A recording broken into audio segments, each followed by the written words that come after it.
Hello! Tu es peut-être au courant qu'il existe quelques différences entre l'anglais américain et l'anglais britannique, right? Il y a des petites différences d'accent, mais aussi de vocabulaire, des mots, des expressions et même quelques petites différences d'orthographe. Ce qui te fera aller le plus loin sans avoir besoin de stresser, ce n'est pas de connaître toutes les différences, mais de connaître les plus importantes, les plus courantes.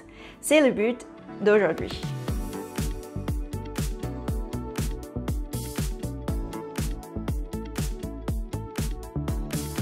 My name is Alex, I'm an English teacher et si c'est ta première fois sur la chaîne, welcome, bienvenue. Je suis contente que tu sois là et je t'invite à t'abonner pour être informé de la publication de nouveaux contenus par là et pour soutenir mon travail. Ok, on y va. Voici quelques différents mots de vocabulaire entre l'anglais américain et l'anglais britannique que j'ai organisés dans des catégories. Première catégorie de vocabulaire, les termes pour parler des aliments et des boissons. Donc, on a fries, c'est l'américain, qui serait chips, anglais britannique, pour les frites. On a cookie et biscuit pour les biscuits. On a eggplant et aubergine pour les aubergines. Soda ou pop ou fizzy drink pour une boisson gazeuse. Est-ce que jusqu'à là ça va? Tu en connaissais déjà? Si tu en connaissais d'autres différences d'ailleurs, écris-les-moi dans les commentaires.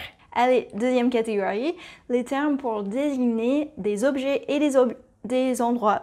Truck et lorry pour un camion. Garbage ou trash ou rubbish pour les ordures, les déchets. Apartment et flat pour un appartement. Elevator ou lift pour les ascenseurs.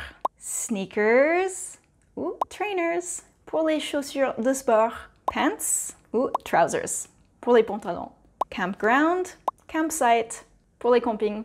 Parking lot, car park pour les parkings. Cool, right? Et c'est ce qui fait la richesse de la langue anglaise. Mais ne t'inquiète pas du tout, il y aura toujours le contexte pour t'aider à comprendre. Et ce n'est jamais la fin du monde si tu connaissais l'un mais pas l'autre, etc.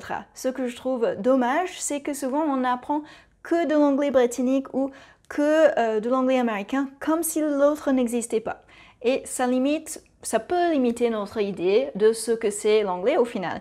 Et ça nous limite aussi dans la variété de personnes qu'on pourrait potentiellement comprendre. Si on se dit, il n'y a qu'une manière de dire cette chose-là. Et mon but pour vous, pour toi quand même, c'est d'avoir le plus de liberté en anglais que possible. Donc, pas de stress, mais que de la richesse. Ok, that's all for now. C'est tout pour l'instant. Si tu aimes ce type de contenu, n'oublie pas de laisser ton like. Alright, see you soon!